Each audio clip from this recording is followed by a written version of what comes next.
fixing my imbalances so I could coach it better. So I'll have myself do the lifts, and then at the end, I'm breaking down, applying it to coaching a client. So right now, I'm doing 3 snatches. The first snatch is just the way I would normally snatch, setting up, visualizing a 1 rep max.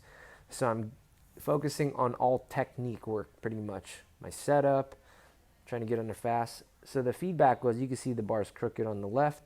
I felt a lot of hip pain on my left side and left shoulder pain. So that didn't feel great, but that's just how I've been snatching my whole snatching life, I guess.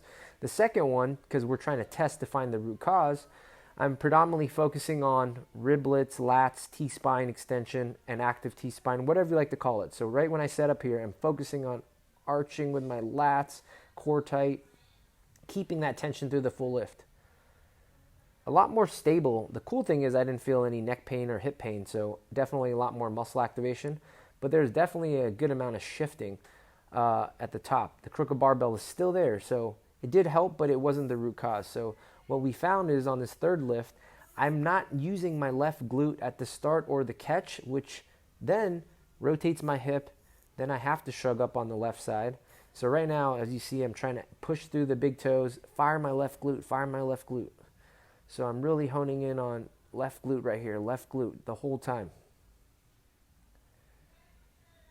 A lot straighter, took a lot of focus to try to get that left glute to turn on, but that was the root cause, that was the fix, and now I'm going to go over that with Chris in the next video. The reason I test so much and I try to master movement mechanics is because it enhances and optimizes the way I coach. So I can't help someone fix their imbalances, a crooked barbell, shifting of the hips, shoulder pain, back pain, if I don't know how to do it on myself or understand why and how it works. So after I just showed you guys my journey with it, and then I was able to help my client Chris with it. So if you look, the first snatch right here was just, hey, snatch the way you've always snatched, get after it, and then hold. So right here, you'll see a lot of the similarities that I went through because that's the assessment.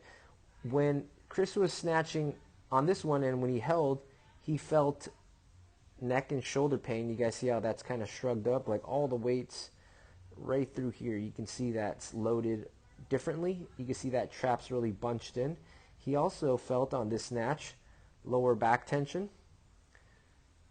So our idea is, why is it happening? Where is it coming from? But at least the athlete knows his starting point. This is baseline. Every time he snatches, he's using predominantly shoulder, neck, lower back. So then we applied the same adjustments that I did, focusing on the riblets first and lats, that posture. And so the catch itself compared to the other side, you can see there's already a lot more symmetry in the bar, as in it's straighter, right? Compared to this side where this one's shrugged and pushed up. You can see it's off. You can also see that his neck's not bunched up as much anymore.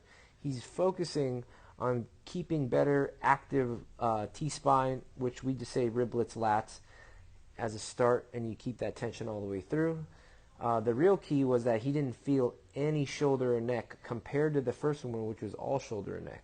That's a win. The other thing he didn't feel was lower back.